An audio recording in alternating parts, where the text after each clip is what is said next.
Hello student, welcome to physics lecture.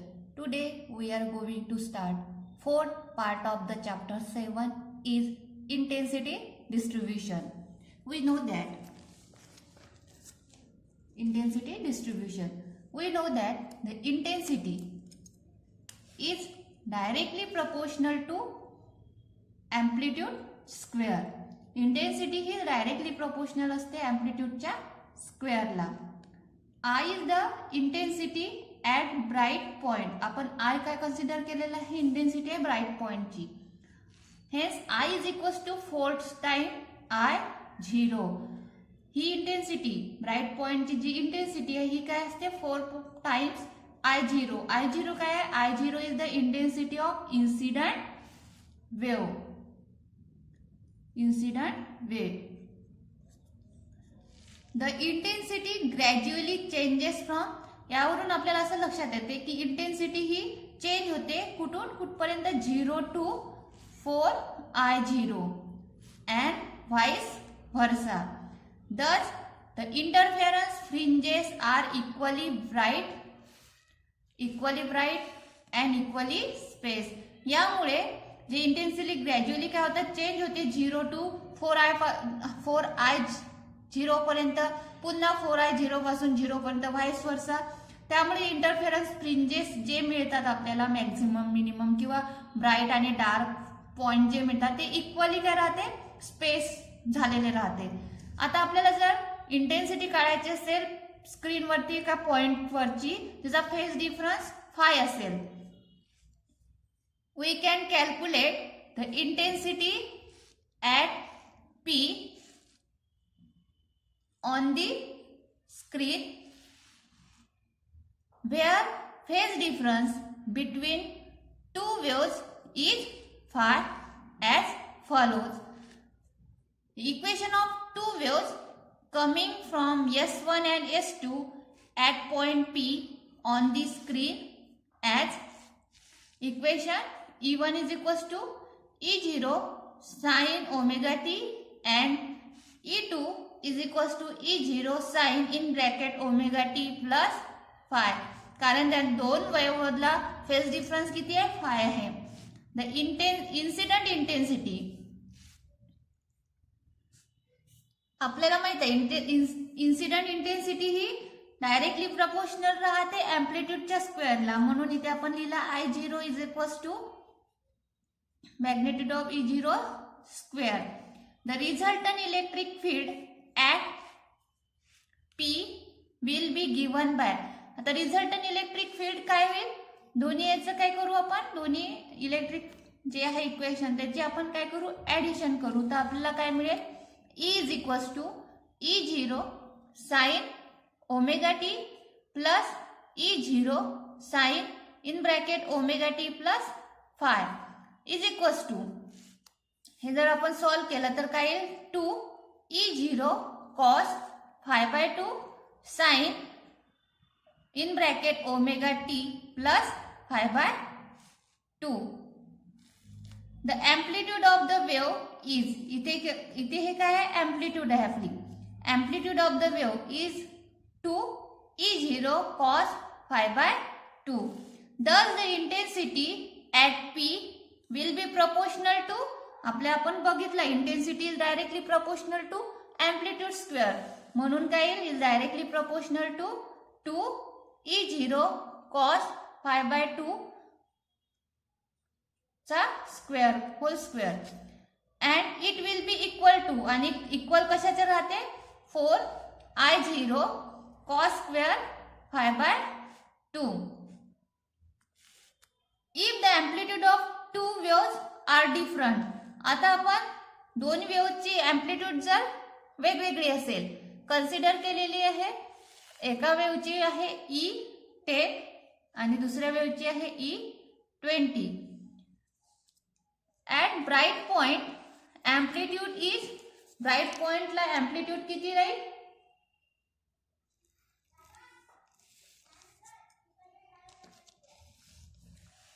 At bright पॉइंटला amplitude किती राहील E10 plus E20 and at dark point amplitude is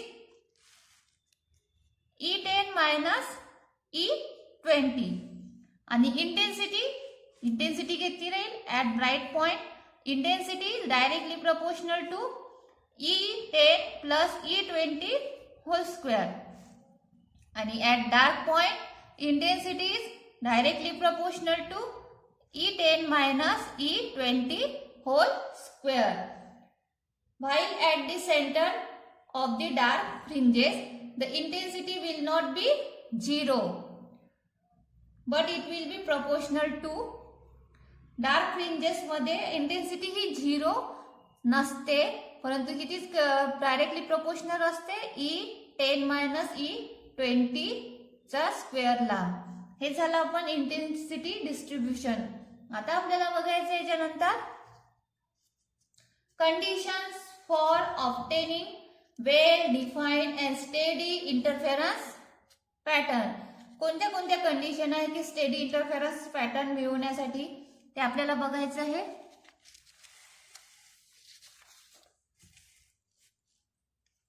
condition for obtaining well defined and steady interference pattern. First condition है the two sources of light should be coherent. जे लाईटचे जे आपण source घेतो ते दोन्ही सोर्स कसे असायला पाहिजे, कोहरंट सोर्स असायला पाहिजे. आपण बघितलंय कोहरंट सोर्स असणे म्हणजे काय आहे, म्हणजे त्यापासून जे वेव्स इमिट्स होतात त्या काय राहतात इन फेज मध्ये राहतात.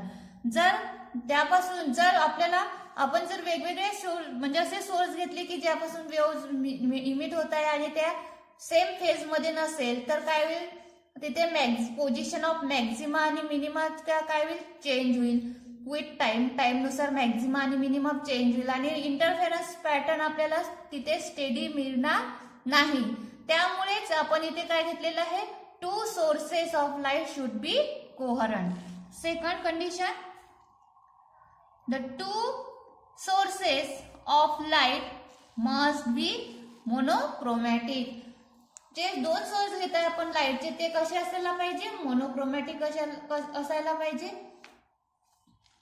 Third, the two interfering waves must have same amplitude.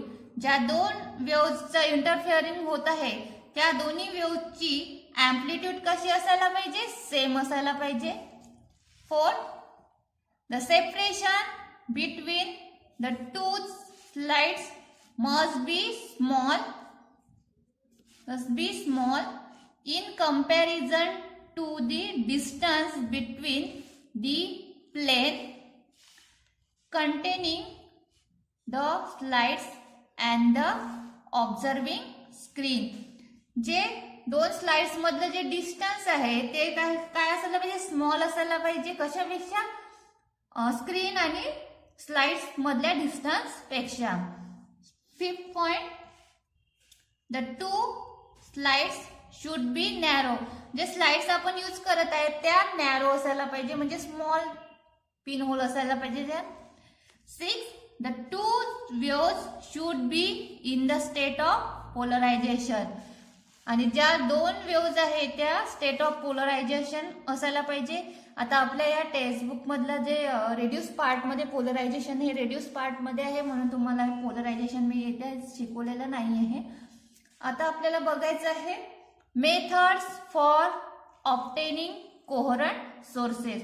आता कोणत्या मेथड आहे, कोणत्या मेथडने आपण कोहरंट सोर्सेस तयार करू शकतो, मिळवू शकतो. फर्स्ट आहे लेऑर्ड्स mirror.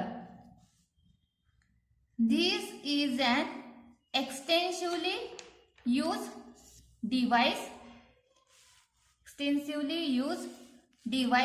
The light from the source is made to fall at a grazing angle and the plane mirror as shown in figure.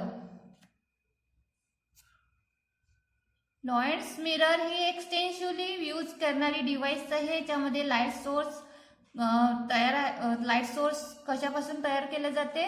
ग्रॅझिंग angle fall source is made to fall a grazing angle and plane mirror आणि grazing angle पासून इथे लाईटचा source निर्माण केला जातो. Some of the light falls directly on the screen as shown by the blue lines. आता इथे बघा, काही लाईन्स डायरेक्टली जात आहे, फॉल होत आहे स्क्रीनवरती. ब्ल्यू लाईनने तुम्हाला दिसत आहे, हे पण डायरेक्टली जात आहे.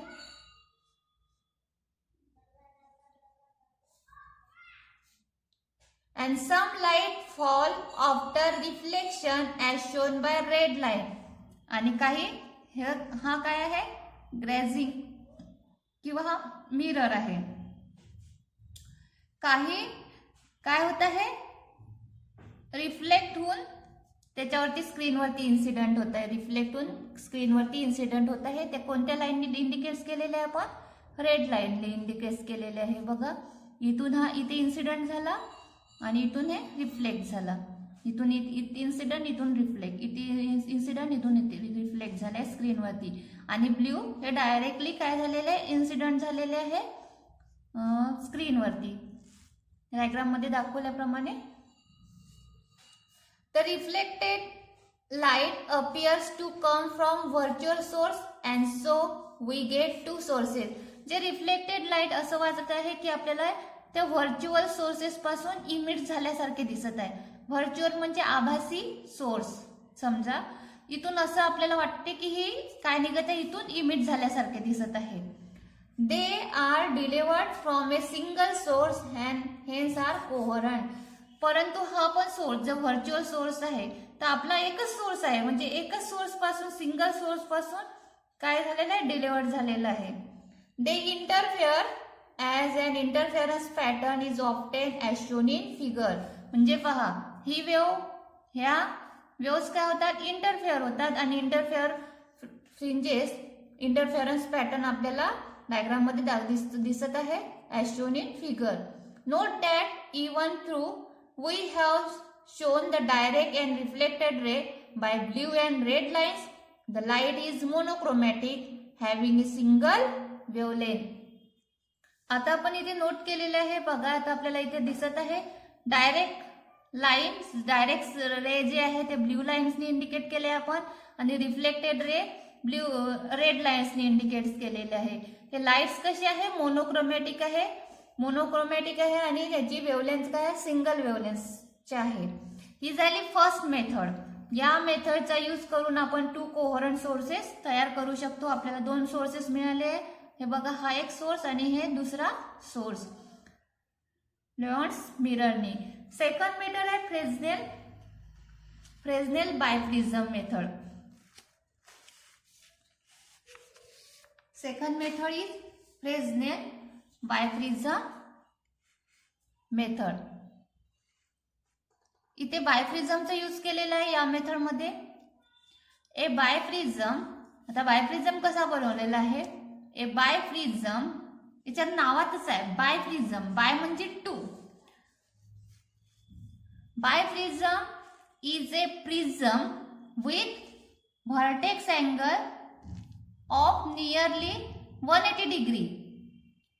It can be considered to be made up of two prisms with very small refracting angle ranging from 30 minutes to 1 degree. बायप्रिझम कसा तयार केलेला आहे? दोन प्रिझम पासून तयार केलेला आहे तो बायप्रिझम. आणि त्याची जे रिफ्रॅक्टिव्ह अँगल आहे तो कसा असायला पाहिजे? स्मॉल असायला पाहिजे. आणि त्याची रेंज दिलेली आहे 30 minutes to 1 degree. आणि त्यातला काय केलेलं आहे? त्या दोन प्रिझमला जॉईन केलेलं आहे ऍट देअर बेसेस त्याचे जॉईन केलेले आहे आणि त्याच्यापासून बायप्रिझम तयार केलेला आहे दोन प्रिझम पासून. And experimental arrangement, the refracting edge of biprism is kept parallel to the length of the slides. आता डायग्राम मध्ये आपल्याला दिसेलच अरेंजमेंट मध्ये रिफ्रॅक्टिंग एज जी आहे बायप्रिझमची ती कशी आहे, पॅरलल आहे स्लाइड्सला. A monochromatic light from a source is made to monochromatic light from a source is made to pass through a narrow slides, yes, as shown in figure. आणि मोनोक्रोमॅटिक लाईट सोर्स मधून pass केलेलं आहे, narrow slits वरती काय केलेलं आहे, incident झालेलं आहे, पास केलेलं आहे इथून. एक्सपेरिमेंटल अरेंजमेंट हे बघा डायग्राम मध्ये दाखवल्याप्रमाणे सोर्स आहे, स्लाइड्स हा बायप्रिझम आहे, ठीक आहे. याची रिफ्रॅक्टिंग एज पॅरलल आहे लेंथ ऑफ द स्लाइड्सला. ही स्क्रीन आहे, इकडे ही स्क्रीन आहे. या रिजन मध्ये काय होत आहे, सुपरपोजिशन होत आहे वेव्हचं.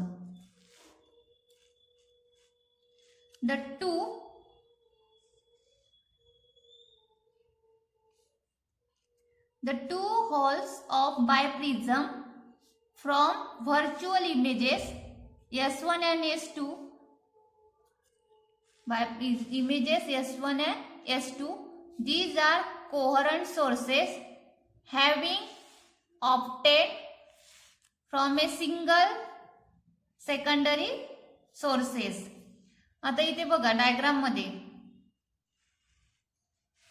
हे पहा, हा काय आहे, एक सिंगल सोर्स आपण इथे घेतलेला आहे स्लाइड्स, ठीक आहे. इथून वेव्स काय होत आहे, या प्रिझम वरती बायप्रिझम वरती काय होत आहे, इन्सिडेंट होत आहे, ठीक आहे. इन्सिडेंट होत आहे आणि तिथून त्या काय होत आहे, काही रिफ्रॅक्ट होत आहे. रिफ्रॅक्ट झाल्यामुळे आपल्याला असं वाटत आहे, आणि रिफ्रॅक्ट वेव्ह आपण अशी ते जॉईंट केली तर आपल्याला दोन व्हर्च्युअल काय मिळाले, सोर्सेस मिळाले, टू व्हर्च्युअल कोहरंट सोर्सेस मिळाले आहे, S1 आणि S2. आता S1 आणि S2 पासून असं आपल्याला वाटत आहे की रे काय होत आहे, पास होत आहे बायप्रिझम मधून, आणि ते waves, there are two waves coming from S1 and S2 interfere and from a interference fringes. आणि त्या दोन सोर्सेस पासून जे व्हर्च्युअल सोर्सेस आपल्याला इथे मिळाले आहे S1 आणि S2 पासून वेव्स काय होत आहे, इमिट्स होत आहे, आणि त्याच वेव्ह काय होत आहे, इंटरफेअर होत आहे, आणि इंटरफेरन्स फ्रिंजेस आपल्याला इथे मिळत आहे, like that in the Young's double slides experiment in the shaded region as shown in figure. ते इंटरफेरन्स फ्रिंजेस आहेत ते कुठे मिळत आहे, आपल्याला या शेडेड पोर्शन मध्ये मिळत आहे. याच्यामध्ये आपल्याला फक्त इतकं लक्षात ठेवायचं आहे, एकच सोर्स घेतलेला आहे आपण, एकाच सोर्स पासून, हा आपला रिअल सोर्स आहे. या रिअल सोर्स पासून दोन व्हर्च्युअल सोर्सेस आपल्याला मिळालेले आहे. ते कसे आहेत, कोहरंट सोर्सेस आहे S1 आणि S2, ठीक आहे. त्या कोहरंट सोर्सेस पासून ज्या वेव्स इमिट्स होतात त्याच वेव्ह काय होतात, इंटरफेअर होतात, आणि इंटरफेरन्स फ्रिंजेस आपल्याला स्क्रीनवरती दिसतात. इथे आपल्याला या पोर्शन मध्ये, हे जे शेडेड पोर्शन मी दाखवलेलं आहे ग्रीन कलरचं, या पोर्शन मध्ये आपल्याला इंटरफेरन्स फ्रिंजेस दिसतात. This is the Fresnel biprism experiment, biprism. Next we have study the optical path. आपल्याला बघायचं आहे ऑप्टिकल पाथ म्हणजे काय. ऑप्टिकल पाथ नावातच आहे, ऑप्टिकल म्हणजे लाईट मधला पाथ किंवा एखाद्या मीडियम मधला path. Optical path in a medium can also be defined as the corresponding path in vacuum that the light travel in the same time as it taken in the given medium. Optical path म्हणजे काय आहे, म्हणजे एखाद्या medium मधला path. हे कशाशी corresponding आहे, व्हॅक्यूमशी, vacuum मधून जो लाईट जातो त्या पाथशी, आणि दुसऱ्या मीडियम मधून जो जात आहे त्याच्या त्याच मीडियम मधून जाणाऱ्या लाईट्सची. म्हणून आपण इथे त्याचा फॉर्म्युला तयार लिहून घेऊया. Time is equals to distance upon, आपल्याला माहिती आहे distance upon speed. T is equals to distance, medium मधलं काय येईल, डी मीडियम अपॉन मीडियम मधला स्पीड किती राहील, व्ही मीडियम. आणि व्हॅक्यूम मधला distance is equals to D vacuum upon vacuum मधला स्पीड किती राहील, V vacuum. Optical path is equals to D vacuum, म्हणजे distance in vacuum.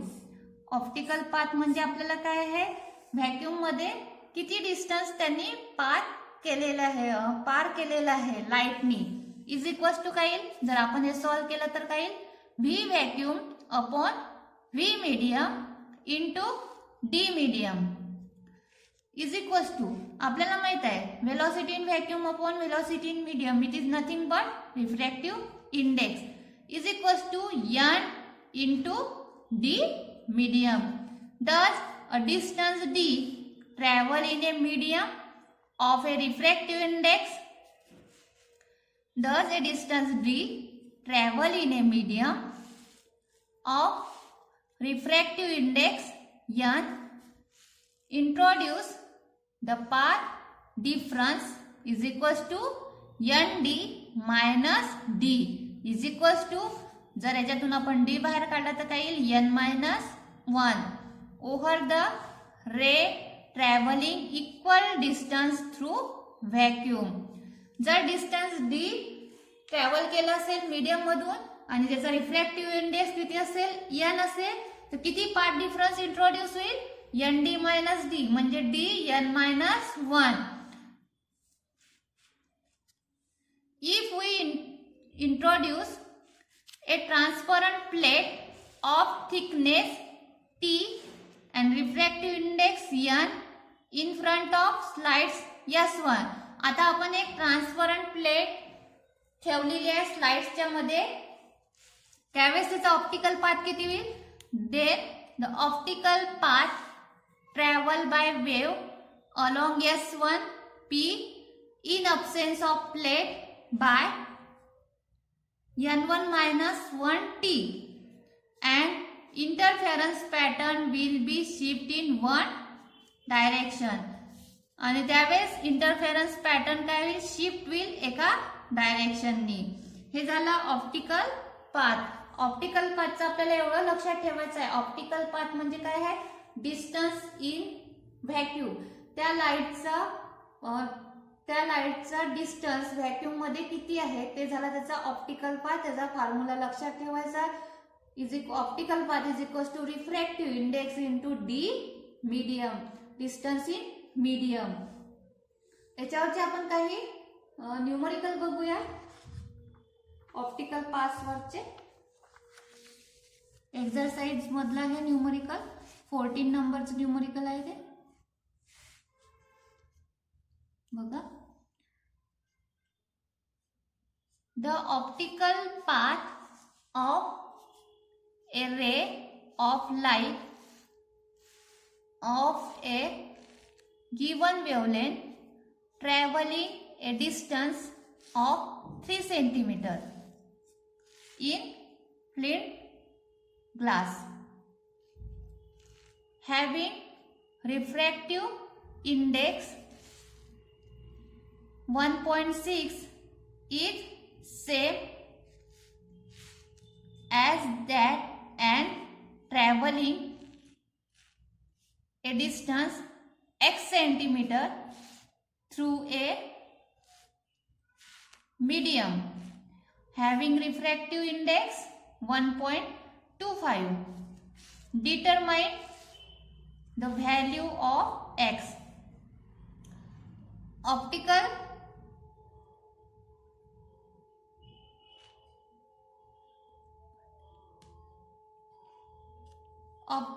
path of ray of light of a given wavelength traveling a distance of 3 cm.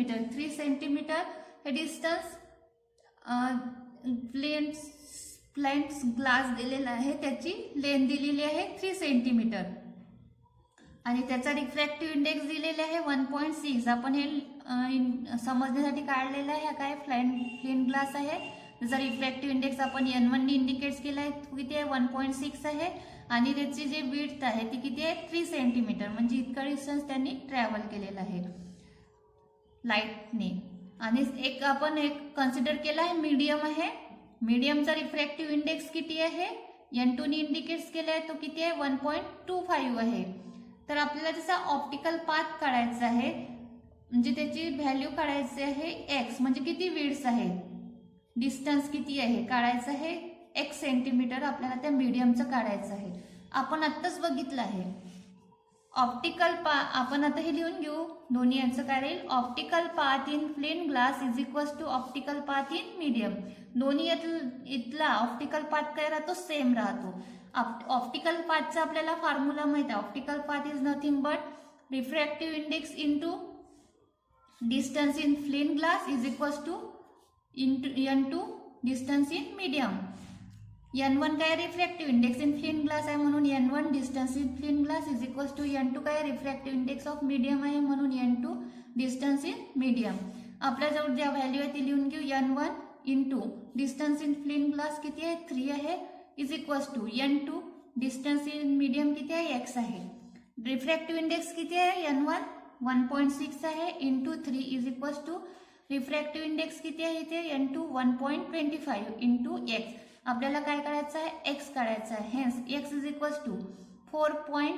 जर आपण हे multiply केलं तर किती येईल 4.8 अपॉन 1.25. जर हे आपण लॉगने सॉल्व्ह केलं तर काय येईल, लॉग कॅल्क्युलेशन इथे केलेलं आहे. Log 4.8 is equals to 0.6812. Log of 1.25 is equals to 0.0969. जर आपण हे सबस्ट्रॅक्शन केलं याचं तर किती येईल 0.5843. आणि जर त्याचा अँटी लॉग घेतला तर किती येतो 3.840. म्हणजे x ची व्हॅल्यू किती आली आपली 3.84 सेंटीमीटर. नेक्स्ट न्यूमरिकल आहे. White light consist of wavelength from 400 nanometre to 700 nanometre. What will be the wavelength range seen when white light is passes through glass of refractive index 1.55. White light आहे. White light मध्ये white light consist झालेली आहे 400 nanometre to 700 nanometre इतक्या वेवलेन्सनी. आणि आता हाच जर white light आपण ग्लास मधून जर पास केला, ज्या ग्लासचा रिफ्रॅक्टिव्ह इंडेक्स 1.55 आहे, तर आपल्याला काय करायचं आहे वेवलेंथ काढायची आहे.